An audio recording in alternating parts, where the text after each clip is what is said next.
Hello, everybody. Sean Sewell here with the Engearment.com podcast. Extremely excited to have my friend Pat Flynn back on for the third time. Pat, good morning, and how are you?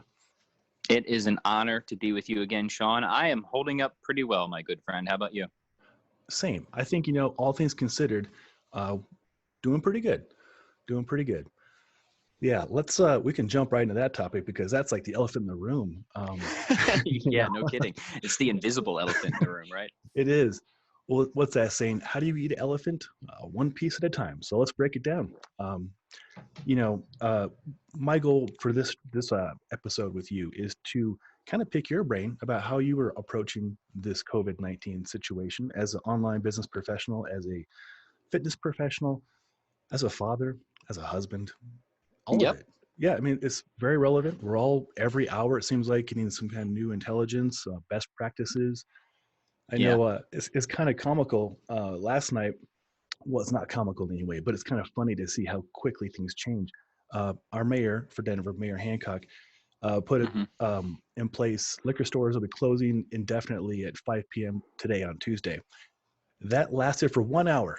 You got to change that. So you might have been able to predict that one. That's interesting.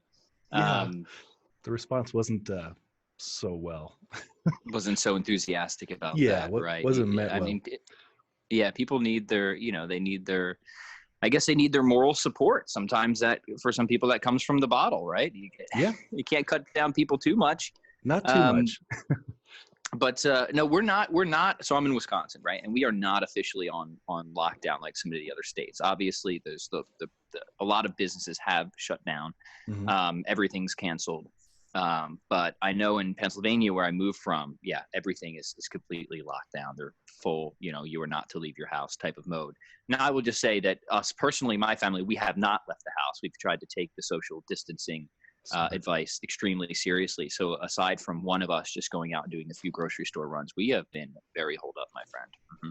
That's leading by example. I appreciate that very much. It's for the greater good, And that's important. I've been thinking about this a lot, and this gives you a lot of time to do reading and going back and rereading of, the role of being a good citizen. And, part of it's the ethical and moral life too. And part of the way that I think the right way to view morality is a blueprint for flourishing. You understand what human nature is. And when you kind of unpack that, there are certain ends that are objectively good for us. It cause us to flourish as most of the kinds of creatures that we are and are intended to be. So part of this you can do with philosophy. Another part I think does require theology at some point. But, you go back to the great thinkers of even Plato and Aristotle. And part of human nature is not just being a rational animal, but also being a social animal. And this is something we all get intuitively, right? Philosophy just helps to unpack a lot of these intuitions. And it is good. And it's kind of interesting because one of the prevailing kind of moral ideas of our culture today, well, there's kind of two, right? There's relativism, which I think is ridiculous. But there's also radical individualism. And what I would argue, and what a lot of the classical thinkers would argue, is that it is not good for us to be radically individualistic. That is against human nature. It's athwart our flourishing. Mm-hmm. And so, and we can again, this is very intuitive, right? When somebody is radically individualistic, it's like all these teenagers who are swarming down to the beach in Florida for spring break. Like everybody looks at that with appropriate moral disgust. It's like, how can you do this, right? When you're just being incredibly selfish and you're putting all these other, it's not just about you, right? And we would say this isn't just a harm to society on a deeper level, it's a harm to those teenagers. Mm-hmm. When people act that selfishly, right? There's many harms that a human can experience in life. And there's not just physical harm, there's moral harm, there's spiritual harm, there's mental harm. And the idea of kind of understanding morality is that the moral law is in some way inviolable, right? No matter what, if you transgress the moral law, you're going to be harmed in some way. Maybe not physically, but in these other ways. And so when you understand that, you can see this sort of radical individualism. And look, people are young. We all did stupid things when we were young. So it's not like this is exclusive to this. I know some people are saying this is this generation. Look, I was an idiot when I was 20 years old too. Right? Oh yeah, me too. But part of that was I was raised in a culture that didn't instill proper moral education, right? Yeah. And you brought up the idea of the common good. Is part of our individual flourishing is inherently connected with how we treat other people, and making the necessary sacrifices to promote the common good. And that's not just good for society at large, it's good for us as well. And I think when you can see the world that way, everybody benefits from it. But so much of the problem is people don't see the world that way, or at least they don't see it completely that way. Yeah. So yeah, those are just sorry to start with a rant or a ramble there, but Oh no, I thought you brought up an interesting point about it. Yeah, please do. Mm-hmm. Okay, like the last 2 times we spoke, I helped run a very large backcountry ski and snowboard group. It was like maybe 5,000 the first time we spoke, and then it was like 6,500 about a month ago. It's at 7,500 now, primarily because they closed down the ski resorts here in Colorado, as they should, right? The very first case, according to what I've read, the very first case of COVID in Colorado was a tourist who had traveled from Italy to Denver, then up to Summit County to go skiing. That wasn't even 3 weeks ago. Look at us now. We're in a full-on, we were on a lockdown officially as of yesterday. And like you, I've been socially distancing. I closed down my 3 gyms last Monday, which is, I never thought I had to do that. So, that brings a whole other topic in a moment. But back to this group. So as an administrator, trying to do the greater good and be a leader, lead by example, I had to go out there and say, I am not going to go recreate in the mountains now, because I can't guarantee that everybody's going to respect the boundaries of 6 feet. I can't guarantee everybody's going to be cleanliness and respectful boundaries. And also, there's an influx of people who are not educated or equipped to go into the backcountry. They're now going into it, causing a greater demand for search and rescue and other resources that should be going towards the front lines of what we're facing as a society. Yeah, excellent.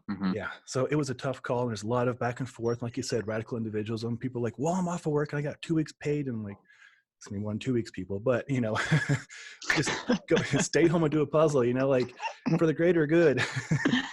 And like speaking, like, there's not just like a lack of love, right? I would argue on the most fundamental level. There's also just like a severe lack of prudence, of just being like even financially irresponsible. And like we know, like prudence is absolutely a virtue. So, okay, even if you could, survive this financially for 2 weeks, is that really a prudent way to go and just blow your money when there's so much uncertainty that this could last, whether this will last more than 2 weeks or not? Right. No, you're very right with that. Yeah, and it is tough. This is an absolutely tough time, and there's a lot of tough decisions that need to be made individually for the states and for the country as a whole. I certainly don't have the answers there. That's why I love just sticking to philosophy, right? We can do our abstract metaphysics, and we got nice tight logic with firm conclusions. When you get out into the whole messy, like empirical world, right, of trying to like collect data and do tests and like build these models, it's just, I really just try to defer to the experts there. And that's why we have to, I think, again, even though it requires sacrifices on our end, and everybody, I can't think of somebody who would not be making some type of sacrifice in these situations, right?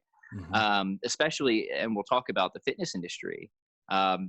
This is hurting, is no doubt. This is hurting a lot of specifically gym owners. I have a lot of friends that own gyms. People are canceling their memberships. There's a tight financial crunch. I just talked to somebody the other day who said, in his state, there is a full lockdown. He had to close. He was going to do it. He was going to do it anyways. But he said, I'm not going to be able to open back up as it looks right now. So, now fortunately he's got other options and is exploring other avenues and online and stuff like that. And he's not in a destitute situation, but yeah, it's real. I mean, the pain is real. It is. And some of these sacrifices are very serious. So I don't want to belittle the difficulty of this. It is a real difficulty. Oh, absolutely. And I have friends in different industries as well that are people facing: restaurants, bartenders, massage therapists, people who are public facing their businesses. There may be a way to get around it, like delivery only for the restaurant, but probably not, because they're very boutique restaurants and you can't deliver a massage over the internet, so right, a Zoom massage.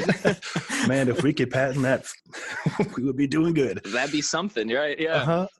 Well, I feel so bad for them, because at least, like you and me, like we love finding solutions to problems. Like almost like I seek out problems because I like to solve them. And last week was, we were going to close the clinic where I train, Push Gym, just because it's the right thing to do. And then we had to. And then the gym inside the law firm where I train, they closed that, obviously very important. So I created a bunch of videos to send to the staff, to the employees, and then onto YouTube to keep people active at home. Fortunately, on my second bedroom is our home gym, and it's very well equipped, right? So it's easier for me to do that, but not everybody has that resource. And but yeah, everybody's feeling the pinch in some way. These people that have like the 2 or 3 weeks off paid from big companies, that's great. That's not the norm though. That's the kind of the exception for a lot of people. A lot of people are getting laid off, a lot of stress. Yep. A lot of things to manage, a lot of suffering. But like suffering, I think, is very important. We've talked about this. That was the whole theme of our last episode. So it's like, well, how relevant? And I would love to point people back to that, because I thought that was such a, I love that conversation. And I think we're seeing it in real time. A lot of things that we talked about before. I was actually just talking about this with Dan John. Yeah, I was chatting with him about an hour ago. Oh, nice. And we're seeing, again, this sort of re-knitting. We're seeing a lot of, very difficult times. No doubt the suffering is real, but we're seeing a lot of fruit come out of it, small and large. We're seeing incredible acts of generosity. In fact, somebody just sent me an article of a man over in Italy who's a priest, and he gave up his ventilator so somebody else could, and he died, and he's dead. Wow, and like you see something like that, and you're like, wow, that's beautiful. Like that's one of the most beautiful things that you can imagine. Yeah. But it seems like only an act of that high of self-sacrificial love would be possible where suffering is also possible. And like, we talked about this last time, when we think of like some of the greatest goods of humanity, like you think of an act like that where somebody just gives themselves completely for the good of another person. Like what is higher than that in terms of a moral good? You can't really think of anything where, like, you hear these stories in war too, where the soldier like jumps on a grenade to save his friends and things like that. Right. And it's like, wow. And you see those things happen, and it reminds you what I think humanity is meant for, is destined to, is pointed at, these highest acts of love. So you're seeing things like that.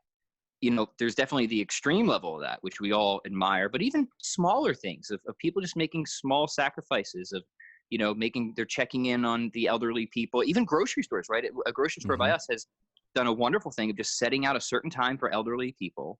Smart. And they don't let anybody else come in, and they do curbside to them to just try and help them. And you're seeing this kind of re-knitting, and you're really seeing humanity come together and connect in ways that they've been so social distancing, interestingly, has kind of brought people together in a deeper way. That's true. Ironically, right? And even families are eating dinners together now. They're eating all their meals together now. Even in my family, we always have dinner together, but it's just nice to have all of our meals together now. And so there's just some, like, again, there is an optimistic side to this, and I want to highlight that as well. And as we talked about in our previous conversation, whenever we go through suffering, look for those opportunities in ways that you can respond, that you can grow in the sort of I would call it the fruits of the Holy Spirit, and kindness, generosity, compassion, tenderness, charity, love, all those things, because that it's in those periods of immense struggle where we often have the greatest opportunity to flourish in that respect. Well said, Pat. Very true. Very, very true. Speaking of at home, so my wife is able to work from home. She works in HR, and it's been the first week was obviously a little bit of a struggle for both of us, because I work from home a lot, and but this week it's been awesome. Like, she had a conference call, I have you, and then she has another conference call, and we're taking turns, being the loud one in the house. It's and also, I want to give you a shout out for all your resources you've been saying, the low cost healthy recipes, very helpful stuff you've been doing. The oven baked barbecue wings, we did chicken last night with barbecue sauce, never done it before, just baked it, super easy. And I appreciate this kind of stuff. I know in World War II, my parents generation, I suppose, they grew vegetables, right? They did their part to minimize their impact on the whole, so we can get through a big thing, right? And I think that's going to force or allow for us to do the same thing, something where we can grow a lot, be more humbled and more minimalistic and appreciative of all the resources and the people. I think that's a really good point. And I think we can all maybe ask for ways, again, however big or small, like what could I do in this situation? Now, I run my own business, but it's not a manufacturing business. I can't switch and produce ventilators, for example. But I very much admire all the businesses that have been doing that. And that's another really cool thing to see, of businesses really stepping up in the private sector, contributing to the public good. That's real, like you often have seen in wartime, and doing so voluntarily, right? A lot of these businesses are just stepping up. They're not, being forced to do so. And I think that's very noble. But even in the fitness industry, we have resources that can really help people. We know that, people still need to care about their health individually, and are concerned about doing so even at home. So, I've tried to just, hey, here's some simple routines you can do at home. You could even do them with your family to stay in good spirits, to be productive, to stay strong, stay healthy. And then with the recipes, my wife actually is the one to thank for those recipes. She's the chef in the house. We were brainstorming and like, hey, people probably can't go out and do a whole bunch of grocery shopping right now, but maybe we could just put together some simple, healthy meal ideas of stuff that people will likely have around the house, or that are relatively low cost ingredients, that they can put together. So it's just, it's not nothing. It's no great major sacrifice by any means, but I've gotten, people have given me really good feedback over that. And, so that makes me smile to, see that it's helped in some small way. It's helped a lot. The quick beef skillet, that's going to be probably Thursday night's dinner right there. It's I love the Sicilian chicken soup. I'm a big soup and stew guy. By the way, for anyone who's listening to this, we'll just put it in the show notes. Easily, Pass that sucker around for sure. COVID-19 protocol, the bodyweight, you and Aleks put that in there too. Yep. That's really So if you've got a kettlebell at home, or you just want to do bodyweight, we've got all kettlebell and bodyweight workouts. Usually short, but vigorous. I think you'll enjoy them. Yeah. I think it's fantastic. Like you mentioned about people in the fitness community, one, it's a big blow. You're like, oh my gosh, I can't have my yoga studio open, or my personal training, or my group classes. What do you do? Well, you have a little bit of like misery for a moment. And then you figure it out, like, oh, I have an iPhone, or, a laptop or camera. I can film something. And me being me, I overdo everything. I'm shooting in 4K, 60 frames a second with like microphones. It's just ridiculous, right? It's not necessary, but I like creating that kind of stuff. When my wife and I have a good friend who has a yoga studio, and they just did streaming ones on Facebook, and they were great. They weren't the best quality visually or audio, but we did it. I never done a full yoga flow.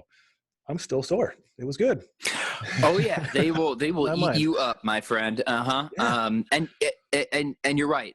I think that is exactly, we can't make the virus go away, at least not yet. It doesn't seem. But what can we do, to respond? And it's amazing to see when like humans are so creative and so adaptive. When these restraints come and these demands come, you see such a flourishing of creativity. It's incredible. I've seen some really cool ideas and stuff that people have been doing just to keep the communities alive, even virtually. Obviously, some of the obvious or more, I guess, popular stuff is even my friend Sam, who owns the Dragon Gym, he's just streaming, and he's put up a full online curriculum of all the Taekwondo forms and this and that, just to keep people connected and moving forward, even though, they're obviously not able to come into the gym right now. And I think these are good. I think these are good things, maybe not ideal things. We would all rather be in person working out at the gym, but I think it's a way to make the best of the situation and keep people, again, you don't want to just be sitting at home scrolling through Twitter, filling your body with anxiety and stress, right? That's not, you want to stay informed, you want to stay alert, but there's better and worse ways to do that. So find the things that you can do to keep yourself healthy, focused, and productive as far as possible. And I appreciate all the gyms and martial arts studios and all those places that haven't just shut down and that's it, but they're doing something, whatever that is. Absolutely. And it's been really encouraging to see. It's given me so many ideas that I told you at the very beginning before we recorded. I was up at 2 a.m. this morning, just excited for this chat with you. And I have like notebooks of ideas of things to create this week. And it's an exciting time for creativity for sure. And hey, this might be a great time to finally finish that book that you've been wanting to write your entire life, right? Oh, exactly. Everybody wants to write something at some point. Come on, right? What a better time to finally, roll up your sleeves and get to work on something like that. Right? Just think about that. Like, what's something I've been really wanting to do that might be a significant time investment, and now I'm at home. Like, what could that be? I don't know, but there's probably something. Oh, for sure. And outside of fitness, I know a lot of places have made learning curriculums free or very low cost. So, I mean, my inbox is full of like, sign up for, something on Teachable. I have a course on Teachable as well. And other platforms that offer, learn another language, learn how to play guitar or piano like you're doing, just to get the muscle between the ears working and the heart working and just keep moving forward, And if nothing else, hopefully it will make people a little bit more aware of how many online learning resources there are. There's a lot of really good ones. And there's a lot of colleges too that offer a ton of free courses that people are just all the time. Like they're just free all the time that people are just often unaware of. I did not know that. That's cool. And don't take advantage of it. Yeah, even Ivy League schools. Now I did see one pop up this morning for Yale for health or mental wellness or something. So yeah, that's really cool. I'll put a link to that. And yeah, and some of them are really well done too. I've taken a few here and there, and it's just interesting because it's like, wow, what an awesome resource, and it's just there, but few people know about it. So yeah, well, what are you doing to keep busy, and what are you learning right now? I know it's a lot to take in. What am I learning right now? Reading a lot, reading and rereading a lot. I have a book open here. This one's interesting. This is Aristotelian perspectives on contemporary science, and that's philosophy of science, right? So it looks at the assumptions of science and asks important questions regarding just kind of the fundamental nature of the world. A lot of things that go into science that are assumed, but we should investigate them philosophically. Things like causality, identity, substance over time, and this is looking at it from a kind of a neo-Aristotelian. So we've seen a huge revival in Aristotelian philosophy and science lately. So that's been an interesting study for me, just getting more kind of shifting back from general metaphysics, which is where I spent a lot of my time, kind of more into the philosophy of science and philosophy of nature. So that's pretty heady. It can be, but it's important, I think, because there's, you have, especially in a lot of, and it's important to be able to draw distinctions, right? Because a lot of times you read certain conclusions of science, right? But what a lot of people sometimes aren't able to kind of pull apart are the actual scientific findings versus the philosophical assumptions or conjectures. And it's really important to be able to do that because these are significant things, right? Whether it's in physics or biology or anything like that, and understanding what science is, like even just understanding what science is, which is not a question that science can answer. That's a philosophical question. That's really good, Pat. Yeah. I'm going to add to it real quick. I want you to finish.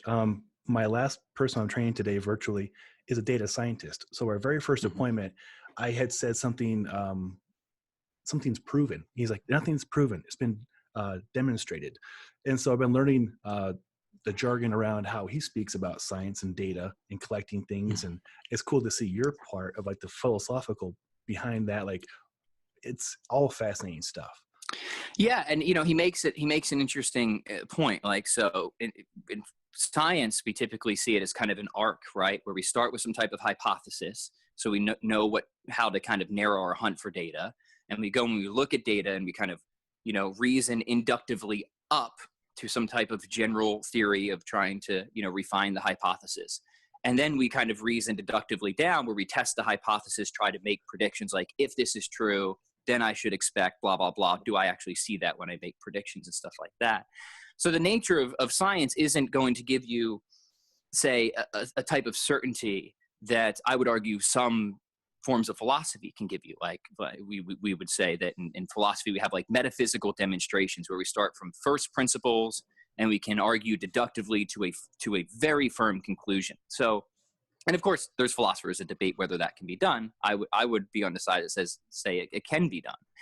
And but science is of a different nature, right? There's always a possibility that some new piece of data could come along and it could completely overturn the previous hypothesis. This is often sometimes known as like, the black swan, right? We go out, we look at all the swans, we see that all the swans are white. So we infer that all swans are white. There's something about swanness that entails them being white, till we go to, I think it's in Australia, we discover, oh, there's a black swan here. Yeah. We've now have new data. We have to revise. And that is, so your friend is making a very important point. Science can give us probabilities, and often really strong probabilities. Like the theory of general relativity is like confirmed to an enormous probability, right? It's enormously successful. So nobody like seriously doubts it. But there's a problem with the theory of relativity, and it doesn't quite fit with quantum mechanics, which also is enormously well confirmed, right? There's a problem of, with gravity specifically, especially when it comes to the beginning of the universe and black holes, of how we reconcile. So this is why people are kind of trying to reconcile these two theories, because they don't fit very well together as it currently stands, which is kind of an interesting puzzle, right? Yeah. But at some point we expect that there will be some type of harmony or reconciliation there. And that's another question of philosophy of science too, is like, do we expect and so tell me if this is getting boring, but I think that these are interesting questions, right? Is some philosophers of science will say, well, maybe science will all kind of collapse, into physics, right? That's one position. Like maybe we can all kind of come to some like unified, physical theory. Other philosophers of science would argue, no, science gives us actually a patchwork view of reality. And we will not be able to, fundamentally reduce some aspects of science to other aspects. And that's all very interesting, lively debate. But again, that's largely a matter of philosophy. So philosophy of science really interests me because it forces you to study and get up to date on what the science actually is. But then to, come at it and look at and examine all the assumptions that cannot be answered scientifically, that you have to try and answer as a philosopher. Oh, this is fascinating. I need to put you guys in the room together. I would just be a fly in the wall and learning the whole time. Yeah, that was really interesting.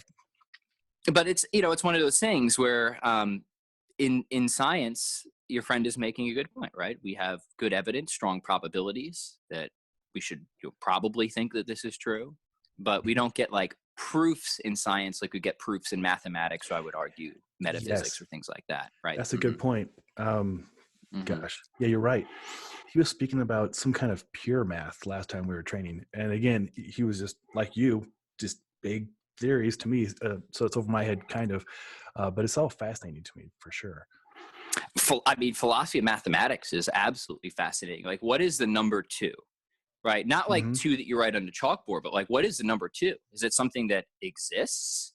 Or is mathematics something, here we go, something that we discover or something that we invent, right? Oh, yeah. And if it's something we discover, like where is it?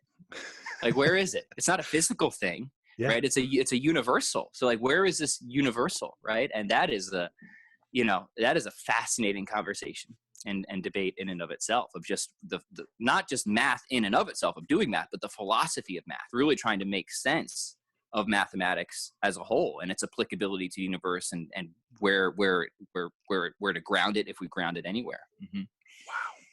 Wow. I'm taking notes on the side over here, like frantically. So I can have something to talk with him about today.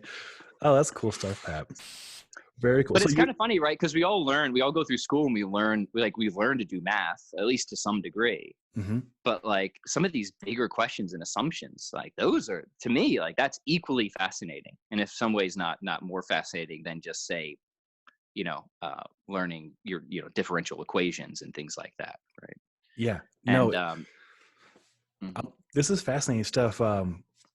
You've probably heard this. It was the first time I've ever heard this. He was describing why there's symbols in math, and it was to make it more palatable to some people, right? Like, I never knew that. I'm like, I didn't do good in math, obviously. I'm like a touchy-feely kind of person. But so, I like to twist knobs and touch buttons. But it's all fascinating stuff. And listening to him, he likes to use me as a tool to him to describe what science is or what data is, or so he can go present to his bosses or students or whoever he has in front of him. So yeah, it's cool hearing your take and then his take, and my poor brain in the middle. Yeah, no, I appreciate it. I've actually have very few people to talk to about this stuff, so I appreciate you letting Oh, I'm happy to share this. This is great. Yeah, no, it's so that's I've been reading that. I've also been revisiting, since we brought them up, a lot of the classics, and this I would absolutely recommend to everybody as well. Just go back to like Plato and Aristotle. These guys Oh have so yeah. much wisdom that is especially relevant to our times. Like we just said, like the common good, Hmm. what flourishing is, what the moral life is, and in times like this where you kind of have to take stock and ask some of the bigger questions, I find that thinkers like that can be especially helpful. So. Yeah. And Mhm. I try to imagine what they went through in their lifetime. Their life was not as easy as our life in a lot of ways, right? Like in most ways. Right. Right. I mean, it's. I think this can be sobering at times, right? Like we're going through a period of tough times, but I mean, let's be honest. I mean, we're pretty well padded, right? Hmm. Like we live in a pretty nice time. I mean, most people through most of human history would have been far more familiar with death and suffering than we are, Hmm. as just a normal everyday occurrence. And I think that there's certainly something to be said about that. I don't want to rush into saying something foolish, but because certainly I think we should be thankful for the good times that we have, right? Hmm. But there's a saying, there's a cliche. I think there's some truth to it that good times make weak men in some respect, and that I have we not heard lack that. That's good. that we lack a certain resiliency. And Yeah. we actually know that this is largely true. One of the major things that has benefited me in my life as somebody, we talked about this before, is growing up with a lot of anxiety and depression is a Yes. therapy known as exposure therapy, right? Yes. Exposure therapy, that one of the best ways kind of counterintuitively to overcome anxiety is to have certain coping tools, right? But also to expose yourself to the stresses and the things that would raise anxiety in you. And I think that this concept generalizes. I think having exposure to tough situations is opportunity to build virtue, to build Yes. resiliency, I'll and that definitely agree with you on that. the reverse is true. The more comfort, the more padding, the more luxury we have, I think the less free we become. I think that's the irony, right? Hmm. Is that like freedom has a nature and a purpose too. And the purpose of freedom is to choose what is really good for us. And I think the nature of freedom has been so corrupted in our time where people just think that the purpose of freedom is to do whatever you want.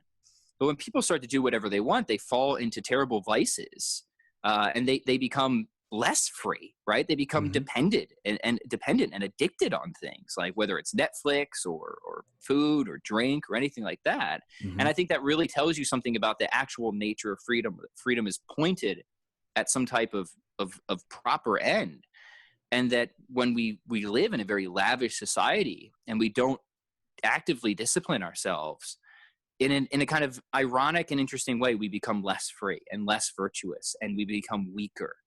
Um, Yes.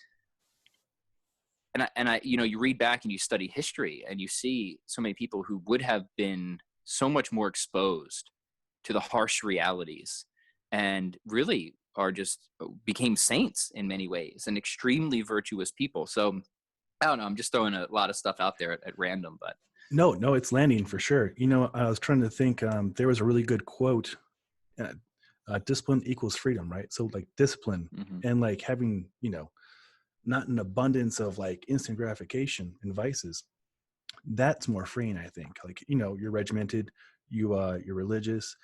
What Lent was very recent, right? Yeah, well, a lot of people are giving up a lot more for Lent than they probably originally expected, Yeah. including me, Very true. right? Yeah, no, we're still in Lent, and that's so this is definitely a Catholic theme, but I think it's right, and you find roots of this, of course, in the ancient thinkers too. Is that right? Freedom, true freedom in the proper sense, is the ability to make what is good for you at first accessible and then effortless. And this is very counter to the kind of modern, I would argue, liberal sense of freedom, which is all about autonomous self-direction. And I think we can see through a couple of examples that there's something wrong about that view of freedom. And we've already pointed out a few that you can have, if you can start to make wrong choices and you can become less free by being mired in vice, right? And addiction, again, I think Hmm. shows that there's something that freedom is for, specifically for, and it's for the pursuit of the good. And an example of this would just take something kind of out of context, but like the person who's most free on their musical instrument is a person who first restricted themselves and chose to practice in a right way. They didn't choose to just do anything, right? They didn't choose to just reinvent the guitar. They chose to follow a method and a process, right? Mm-hmm. They chose to limit freedom in order to develop a higher degree of freedom, which is virtuosity on the instrument. Yeah. And I think that's kind of an apt analogy for human life in general, that we have to think about our proper end, what we are really oriented toward by nature. And we have to, like that quote says, discipline equals freedom. That's kind of a short way of saying making the good at first accessible, because it's not Mm-hmm. easy. You got to make it accessible. But then through repeated action, we build a virtue, which is a habit, but it's a good habit, as opposed to a vice, which is a vicious habit, a bad habit. And then the good becomes hopefully not just accessible, but effortless, right? Where we can participate and enjoy the good without much straining or striving, because we've already disciplined, we've already put restraints on our freedom to pursue what is good and proper to us. And I think that's right. It's certainly attractive view of freedom. And I think if people had that view of freedom, it would solve a lot of issues, like the spring break problem. Right. Yeah. In Florida. Very much right? So. Yeah, but that's, it's a very classical view. It's a very traditional view of freedom. But obviously things have changed a lot from that view of freedom. Mm-hmm. They have, yeah. And also the person who I should give credit for that quote, Jocko Willick's Navy SEAL, like very disciplined, right? So obviously, it's actually a very good book too. If you haven't checked that one out, but no, I have not, but I have heard of it, and I've heard good things. And it's I think right in your bailiwick, yeah. And I think that's right. Like discipline equals freedom. That sounds right in line with the way I think about it. Mm-hmm. Yeah. Wanting to pick your brain on something, Tim Ferriss, I enjoy his podcast as well. And he was mentioning going without things, kind of like what you're talking about. And I forget what famous historical philosopher it was. It was Aristotle, or probably a lot of them, recommended going without, like bare. Yeah, I mean, so yeah, you will find this in all traditions, right? Knowing Tim, he's probably pointing at some Stoics. Aristotle would depart with the Stoics a little bit, because the Stoics were, a number of them anyway, were quite extreme, right? That it's just all about your reaction to the external world, and that's it. Aristotle would say, come on, guys, right? A little bit of wealth helps, right? Yeah. And this is true, right? Like if you're in, and we have the study, so I think Aristotle is, and as usual, is the dude, right? He's got the right answer. And we have studies that show this, right? That wealth and material stuff doesn't make you happy by itself, unless it pulls you out of destitution, right?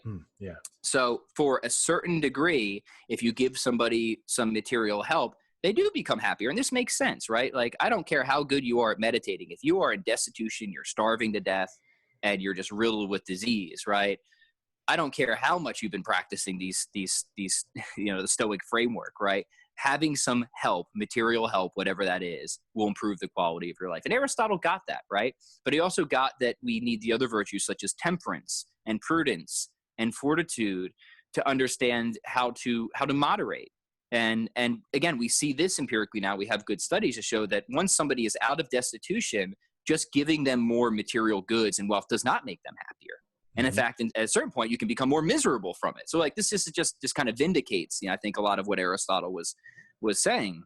And of course, you see this through various religious traditions. It's a huge recurring theme in the Catholic Church. It's part of what Lent is, right? Lent is to remind, it's for a lot of things, but it's to reorder and reprioritize our life, to break free of these things that are causing vicious behavior in us, or that have kind of turned us away from a proper virtue. Now, there's a lot of theological significance to Lent as well, and I don't want to underplay that. But in line with Tim Ferriss, it's a paring back to the essentials and trying to realize what is really important in life, what is inhibiting my freedom to flourish as the kind of creature that I am supposed to be, and what can I do to make strides against that. So Lent is a very important time. Certainly it is for Catholics, but I think that the whole underlying notions of Lent are something that people should continually return to. And, so both little sacrifices and big sacrifices, it adds up. So for example, one of the classic things for Lent is fasting. And we've talked about this all before, but Catholics don't fast for Lent because they want to lose weight, right? It's not because they want to reach a certain body fat percentage, right? It's because it's about breaking free of certain dependencies that might be frustrating our flourishing or even causing actively vicious behavior, and building in those virtues like temperance and fortitude as well. And it's very interesting for me because as somebody who's always fasted, kind of outside the theological context for physiological reasons, I have now realized how much more beneficial this is spiritually since I've started digging into the theology of fasting as well. Because now I fast from things that I wouldn't have fasted from before, right? Like now I fast from protein and meat, for example, and as a fitness guy, I would have never have done that before. Right. Yeah, so that's a sacrifice for me. Yeah. That's like a legitimate sacrifice. Like I need my gains, I need my protein. Right. But then I'm like, no, I don't need that. Right. Like, what do I really care about? Mm-hmm. Right. And it makes you take a big step back and realize, why am I so attached to this thing? And one, it's kind of like a weirdness to it in a lot of ways. And I would argue even a point of irrationality. And it makes you realize that. It wakes you up in a lot of different ways. And it makes you reevaluate and reprioritize. So my guess would be that Tim was probably pointing to some of the Stoics. And look, there's a lot of wisdom in the Stoics, don't get me wrong. But I think Aristotle was just, as he always does, he's able to kind of find that sweet middle spot, between often two extremes, right? So you had kind of like the extreme Stoicism, and you have hedonism over there, right? Like all the ancient classical philosophies, you see them now, you see them today. Like it's all the same stuff, right? Floating around out there, and some gain in popularity through the ages, and others kind of fall back. And it's just very interesting, the history of these different thoughts. But yeah, I'll typically return to my two guys are Aristotle and Thomas Aquinas for most of that stuff. That's awesome. That's very helpful. I'm actually going to look into more books from Aristotle in this time of learning. I would recommend read his Nicomachean Ethics. I mean, that's essential Aristotle.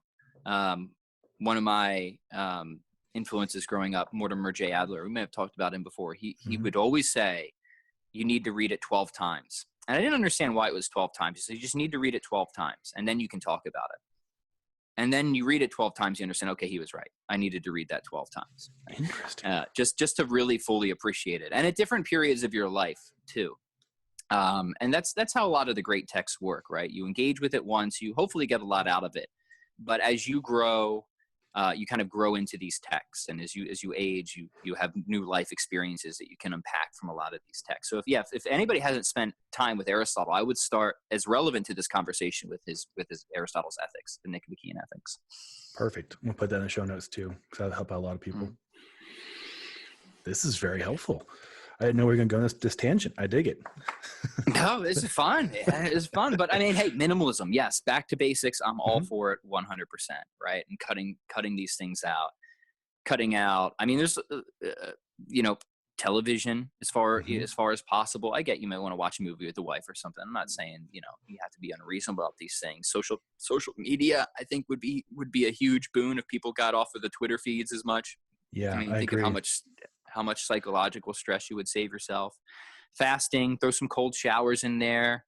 In Catholics, we call it mortification, right? Self-mortification, which is an awesome term. Yeah. So yeah, engage in some good old-fashioned self-mortification. It'll do you some good. It sounds probably worse than it is, hopefully. Cool. All right. That's very helpful. So I'm going to look into that and learn on that. What are you doing with the kids? I mean, I'm assuming it's a little more time at home. Yeah. So just kind of go through the day. We wake up. I start off with some prayers and some meditation, and then I'll do some work. We typically go to daily mass, but now obviously we're in lockdown, so we've been streaming mass as a family, which is kind of interesting. Oh, very nice. So we set up like chairs, and you'll actually notice I don't have sweatpants on for once, because we actually try and like treat it as if we were really going to mass. We try and dress up and stream that, and so we do that as a family, which is good.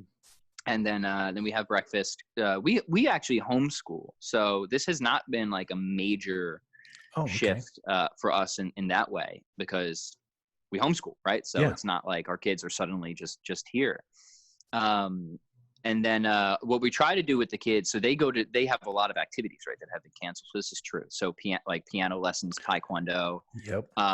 Our taekwondo school, fortunately, is streaming the stuff. So we have that. They're one of those businesses that have really, I think, kind of stepped up and really tried to, just adjust to the situation. So we put the iPad up, and the kids do their taekwondo lesson in the living room. And we have the piano video. So I think we've been able to retain a lot of the schedule and adapt it to the circumstances. But I guess the nice thing I would say is, again, just having more time together.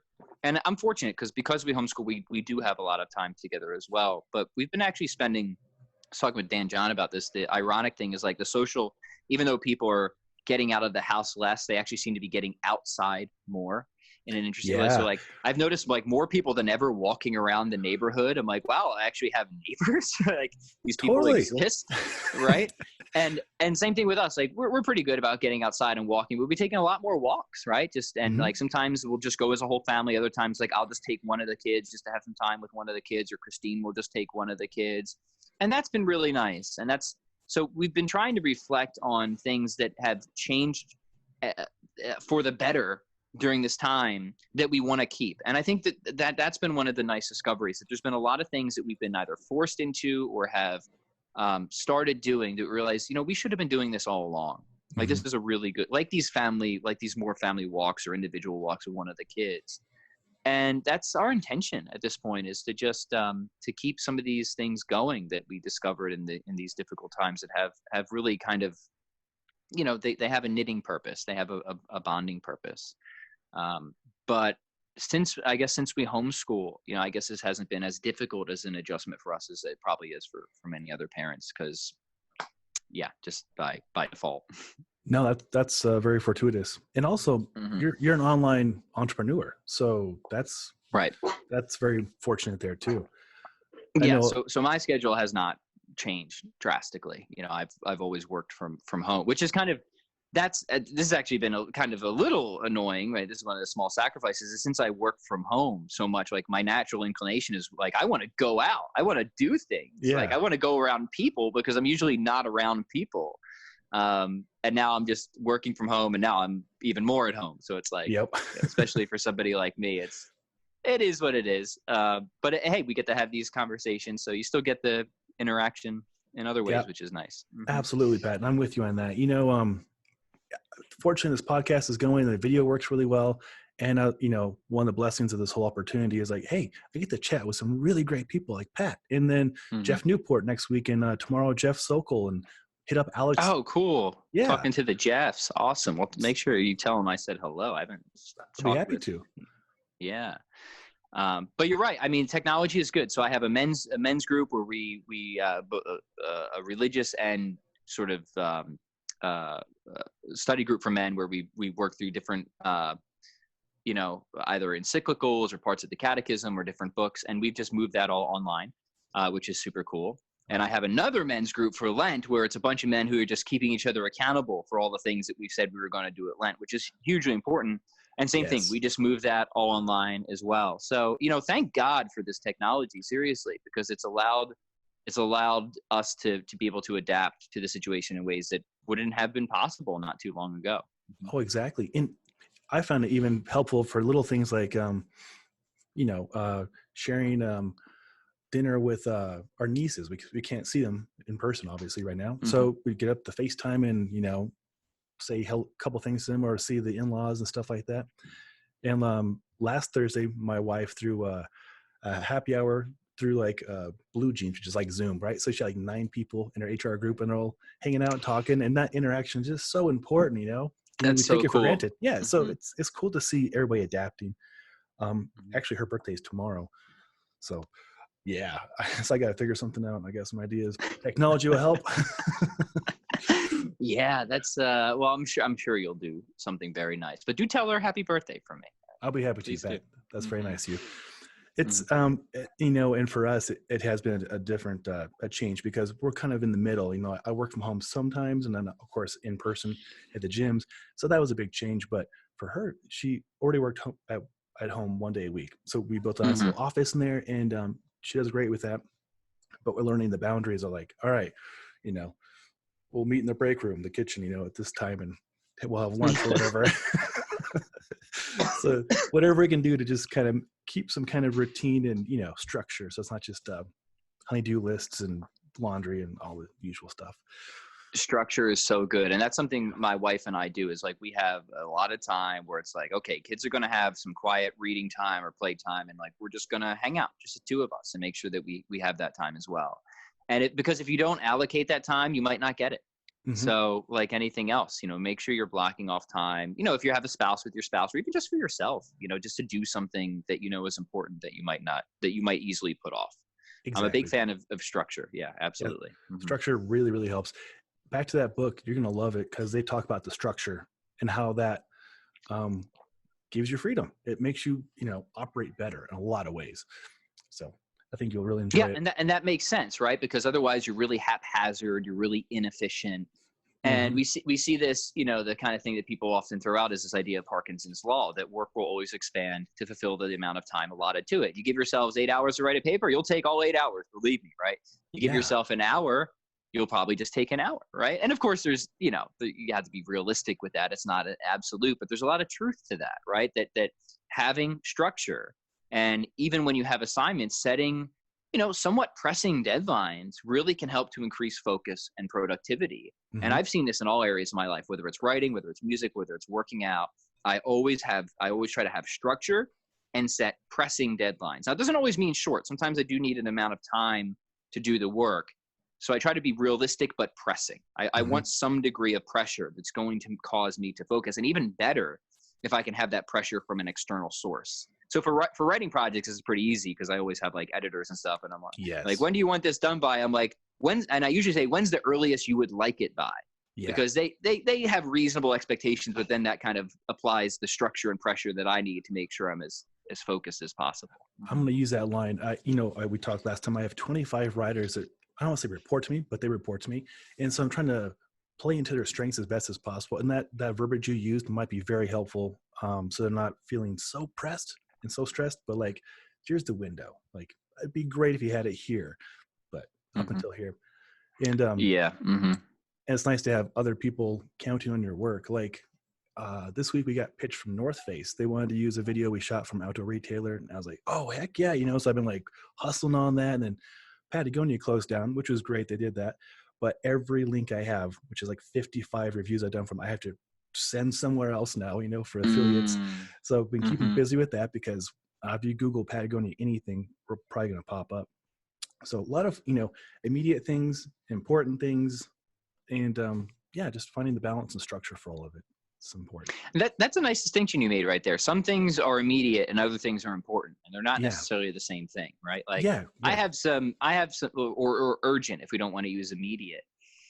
And I would argue, do the important stuff when you're, if not first, when you're freshest, right? Yes. Because if you waste a lot of time or energy on the urgent stuff, then you're just not going to have as much juice for the important stuff. So try and whatever it is in your life, try and separate those things out, because a lot of people get taken in by the urgent stuff. For me, that's always email, right? Email is urgent, but it's not that important, right? It's just not. It doesn't really move the ball down the field, so to speak.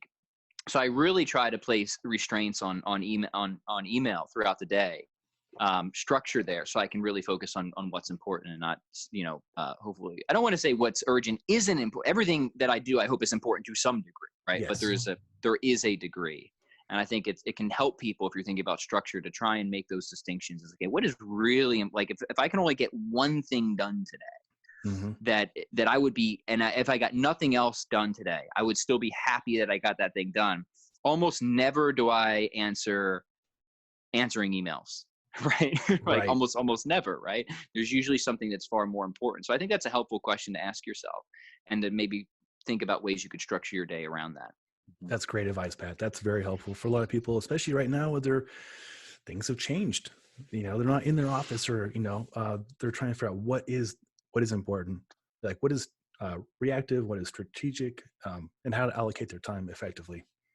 Yeah, and the other thing is also what is important versus what is enjoyable. Sometimes Mm. people are just attracted to doing the stuff that is enjoyable, and I'm in a fortunate position that a lot of my important stuff is enjoyable, Mm-hmm. but also a lot of my important stuff isn't enjoyable, and so I have to make sure that I'm not kind of always leaning into the stuff that is important but enjoyable, but I'm also making sure I block off the time. Okay, I really need to do this logistical thing because this is this is clogging the system, right? And until I Mm-hmm. get this cleared off, I'm not going to be able to move through with whatever X, Y, and Z business operation.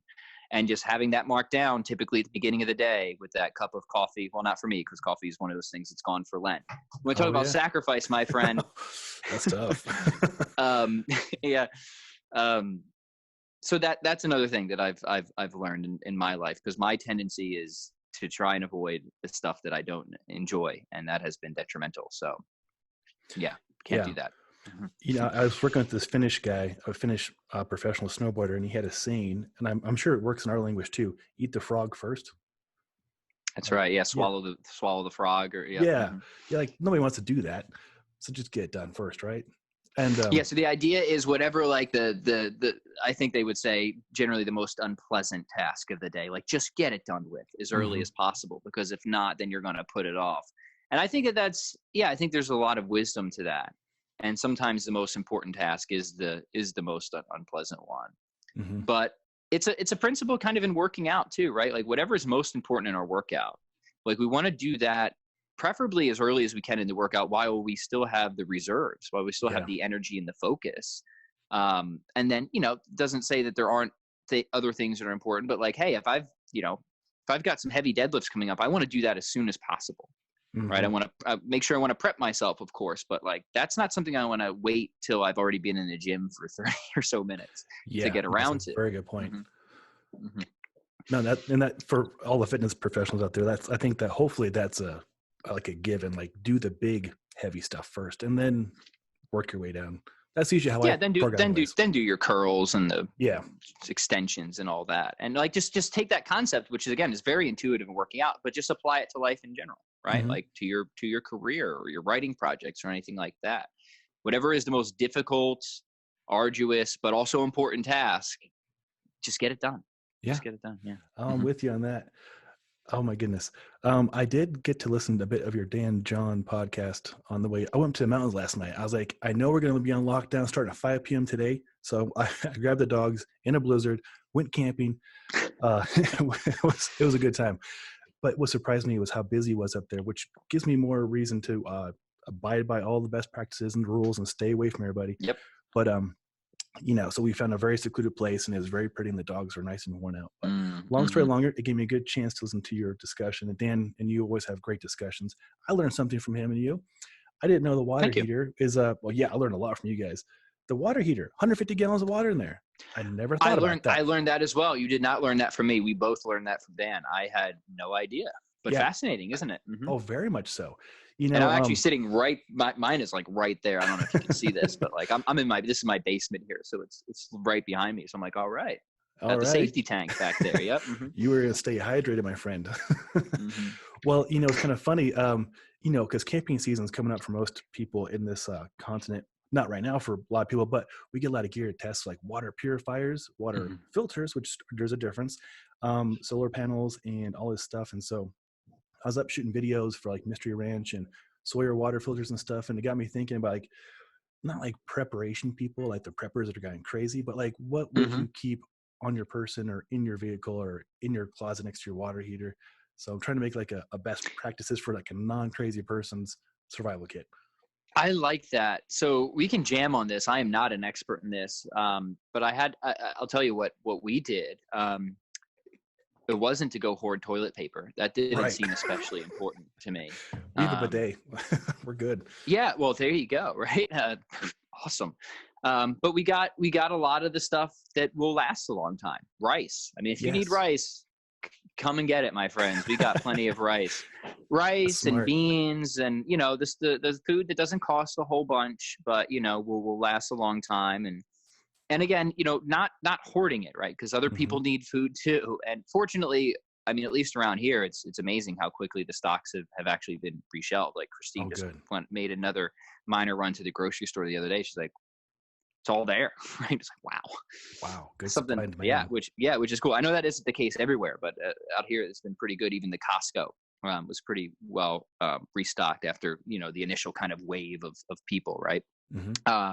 So we got that. We have water. We do have, we actually have water delivered to our house because I'm one of those weird water snobs. We have a lot of water, but we have the filter too. Honestly, that's kind of it. Like, we just made sure that we had the food handy, Mm-hmm. the non-perishables, the water, and like the first aid kits and medical supplies. Smart. Yeah. And I would argue it's all that, this is reasonable because it's all stuff that you either should already have anyways. Like, if you don't, that's a problem, or it's stuff that you will eventually consume anyways. Very good point. Yeah. So worst case scenario, we just have a bunch of extra, we just don't have to go grocery shopping for a while, right? Yeah. Yeah. Best case scenario, we were prepared in case we can't go grocery shopping for a while. And that's kind of how I framed my perspective on it. I think that's fantastic. Here in Denver, and probably other metro areas, we watch a lot of people react, and all the TP was gone, and all of the DiGiorno pizzas were gone. Like, all this, like, really, like, how's that going to sustain you? I'm sorry, I have to chime in there because it's something about, like, DiGiorno stock must be the only stock going through the roof right now. Because when Christine went to Costco, she's like, people were fighting over the frozen pizzas. I'm like, the frozen pizzas? Like, what? Oh, people. Yeah, I'm glad I'm not glad, but it makes sense. It's a valid everywhere around me, because I talked to my friend Matthew Flaherty in New York City. Same thing. People are going for this convenience, comfort food, and I'm like, how you and I eat, I think. I love sardines. I love vegetable. Mm-hmm. Yeah, dude. So I have a whole cabinet, like a plethora of, I think, gourmet sardines from like Spain and Portugal, and I'm content. All I had to do is buy maybe one more month's worth of that, and I will eat that. And just put a little hot sauce on there. You're good to go. Oh yeah. I have a client who goes to Costa Rica very often. He brings back this really cool salsa. It's not very spicy. It's got, I don't know. I'll send you a picture. It is the best in the world. It goes in everything. Yeah, no, that's great. Yeah, we got the canned fishes all the way. We got lots of that, and I'm a big fan. But it is interesting to see that, like, because it just, frozen pizza. Like, look, I love a good frozen pizza. Don't get me wrong. It's been a while since I've had DiGiorno. But that does not seem in any way economical. Especially for a family. Like, it might be a nice treat for movie night, but that's not like something you should live on, Right. So, but that's it. Like I said, I am not, fortunately I have some friends that are pretty wise when it comes to this stuff, like Dan Johns. I was able to reach out and be like, hey, help me think about this. Help me be reasonably prepared, but not like an alarmist. And I think that's the way to approach these types of things, right? That's healthy. I like that. It's, I train a lot of bow hunters too, so I get a lot of meat when things are going well for them. So we have a deep freezer, and so I used to get a quarter of a steer, share it with somebody, and I put that in there. So we have meat, got canned veggies, we're good to go. But just watching people's like thinking patterns in the store makes you curious sometimes, Well, if there's one thing who's somebody who's very familiar with anxiety his entire life, it's just you don't think straight when you're panicking, right? No. Like, that's, your body that isn't the reaction you're having. So, like, even when there's stressful situations, it's important to just be able to have some coping skills with anxiety, because anxiety makes it almost impossible to think clearly. And as people who have had anxiety or have struggled with anxiety disorders in their lives, they actually tend, at least in my life, it's interesting, they tend to handle like real world stressful situations pretty well in a lot of times, right? Because they're kind of used to it, right? Like, everything's a panic. This is nothing, right? That's a funny way of looking at it. I like that. I kind of try and think of my anxiety as like, it used to be debilitating. Now it's like a superpower. Like, I'm just more aware of what's going on, is how I kind of see it. And so, right. It's funny you bring that up, because there's one time like we were driving, it was really snowy, and like the car was like about to spin out, and like, I'm a pretty good driver and I handled it very calmly. And Christine was amazed. She's like, how did you not panic? Because, like, I've been panicking all my life. This is nothing, right? Oh, that's good reframing. Like, I'm used to it, right? I'm used to it. Like, I know what anxiety is. And, part of anxiety isn't getting rid of panic completely. It's knowing how to cope with it, distinguish it, and, eventually diffuse it. And that's an incredible, you're right. Like, that can turn into a superpower that, like, you wish everybody would have, because because you're right. When people who aren't familiar with anxiety or panic get into in a panic state, and this is true for everybody, you just cannot think when you're in that state. You do not think, or at least you don't think well. Yeah. And you see that kind of playing out, unfortunately. No, that's a very good observation. And I like talking about anxiety with you. I, like you, like even like my youngest memory of doing baseball. I hate baseball, but I joined a team and I was like the kid from like the wrong side of tracks, poor kid, food stamps, and these are all like rich kids. And I developed ulcers actually. I like medication for ulcers in like 3rd grade or something. So I can empathize with the childhood anxiety and continuing, but especially when they're young. Yeah, so I'd actually love to hear more if you wouldn't mind sharing, because mine's, obviously there's something about, like, first off, I have a family history of it as well, and I think there definitely is a genetic basis for it. But so it's a mix, like anything else. It's both the environment that you're raised in, and also the your genetic predispositions as well. So I think back in my life, I can't remember a time in my life when I didn't have some degree of anxiety. But the big like kickoff point for me was in the 6th grade. It's funny you mentioned sports, because like I had like my first full blown like panic attack in middle school football, and I had no idea what it was at the time, right?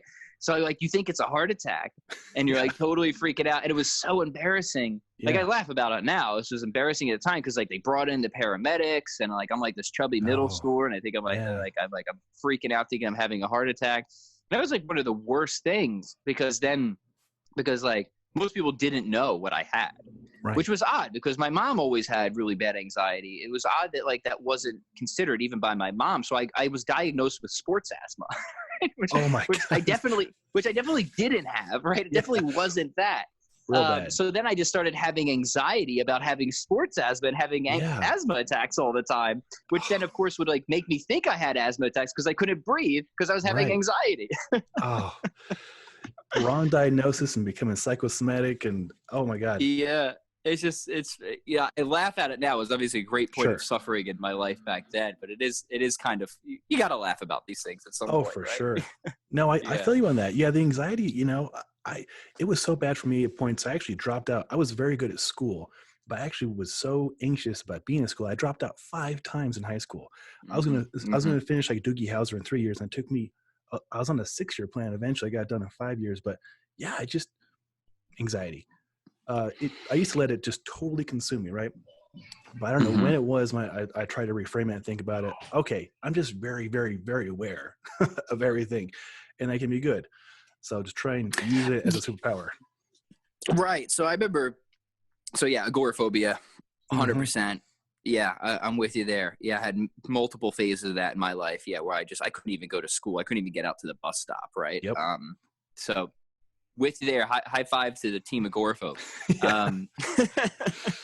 It's very true. But you're right? Like what's the solution there, right? The solution is like, if we're going to break down like what I think like cures anxiety, and I'm not saying that like medicines can't help or anything like that. I haven't been on, like they put me on medicine when they finally figured out what it was in early high school, but then I eventually got off of it. I haven't been on it, but I think that can be a helpful step for people and sometimes a needed step for people. But the research now is really interesting. Actually, it shows that if you do the coping, like CBT and stuff like that, you actually have better results from CBT alone than you do with a mix of CBT and medicine, which I find absolutely fascinating. For the listeners, CBT is cognitive behavioral therapy, right? So there's strong research on this now, and it kind of makes sense, right? Because I think the medicine, it does work to an extent that it could incentivize you not to follow through as much on the therapy. Yeah. Right. And I think that was true for me, right? I really didn't start taking my therapy as seriously and practicing coping until I got off the medicine and a lot of the symptoms came back.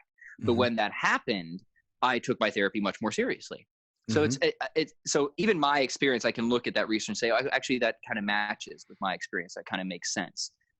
Again, not saying that medicine can't help or isn't important. There's a lot of people out there that try to demonize the medicine. I think that's mistaken and I agree with you and dangerous. I think it can be a lifesaver for a lot of people, the medication. Absolutely. Appropriately done in conjunction with the therapy, for sure.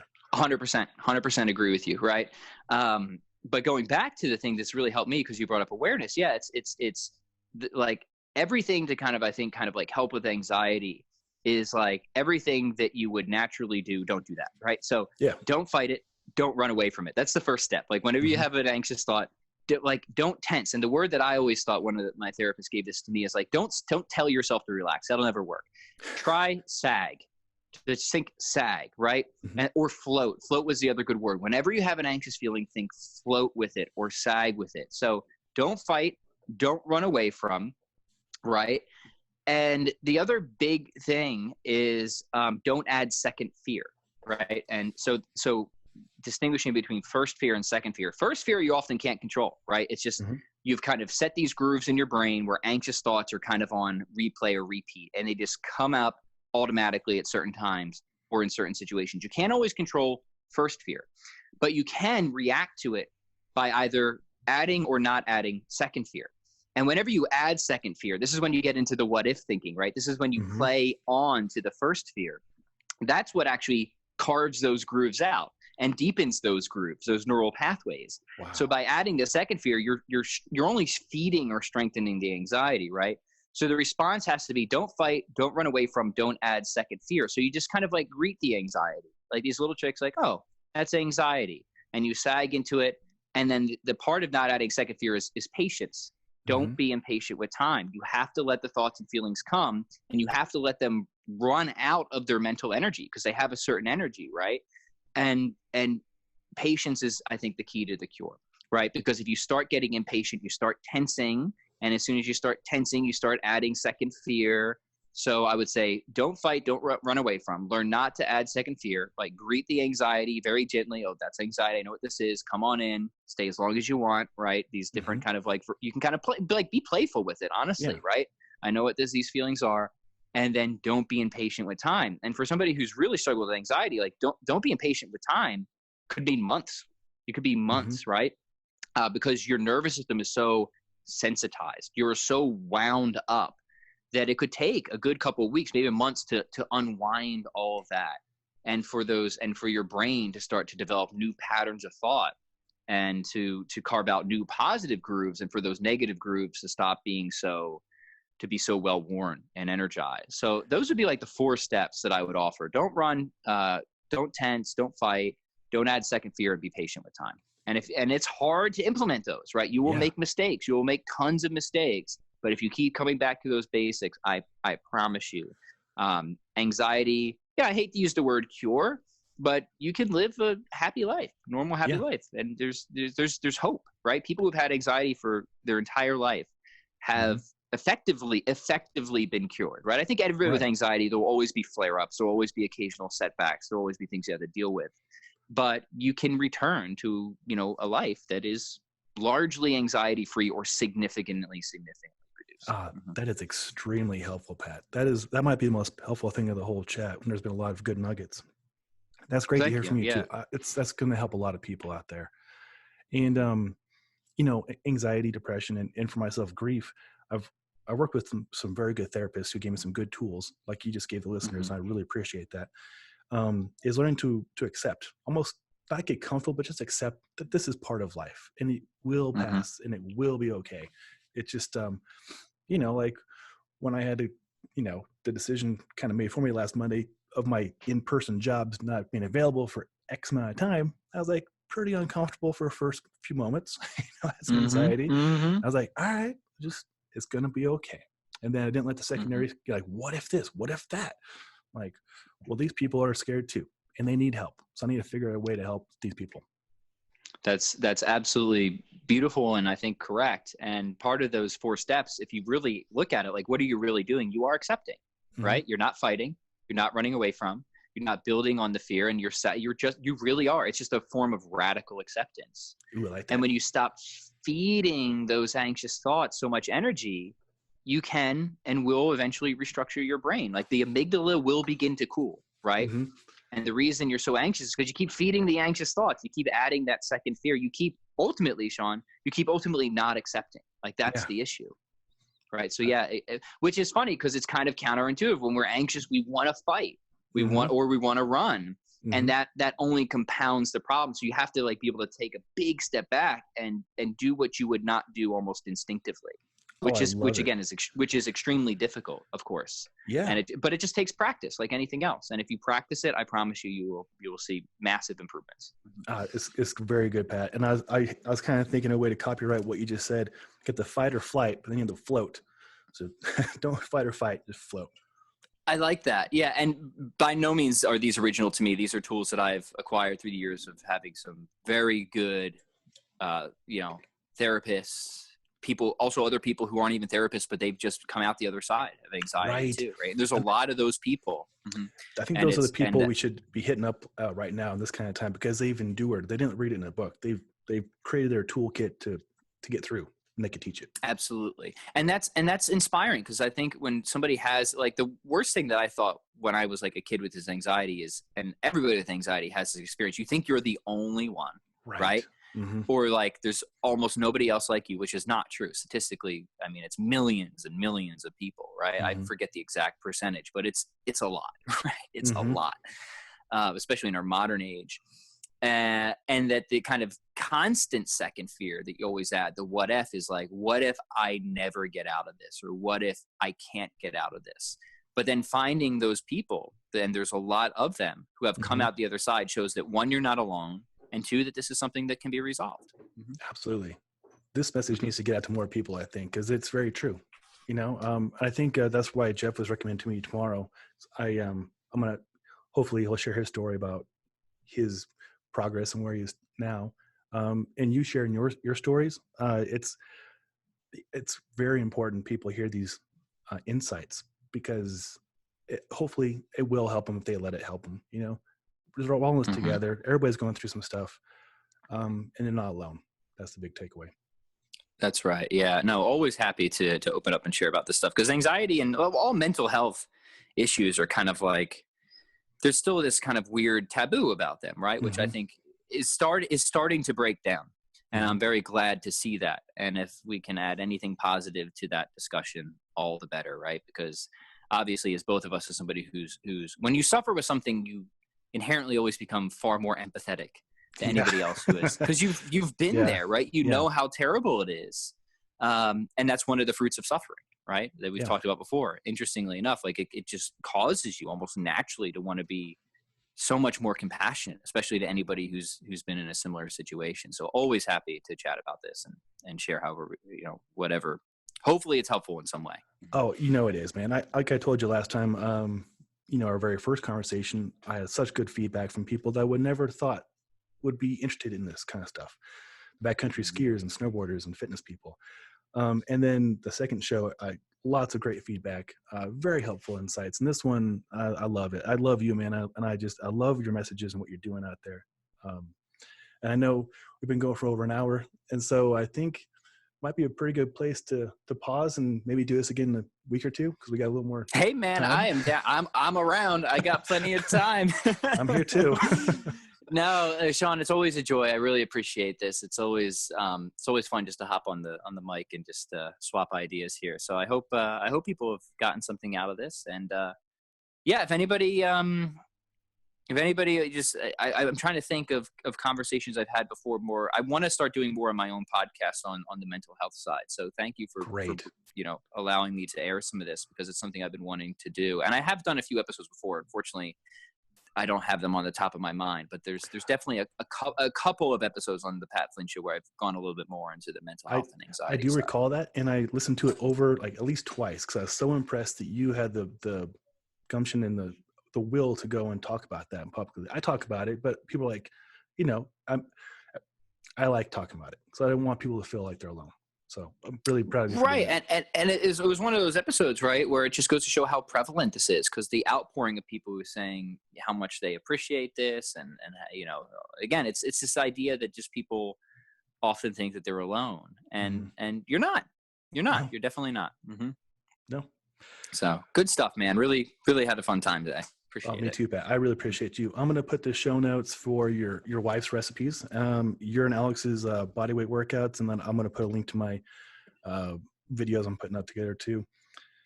A lot of people need a lot of help, and we can give a lot of help. So just honored to serve, Absolutely. Good stuff, my friend. All right, Pat. Much love to you, man. Take care.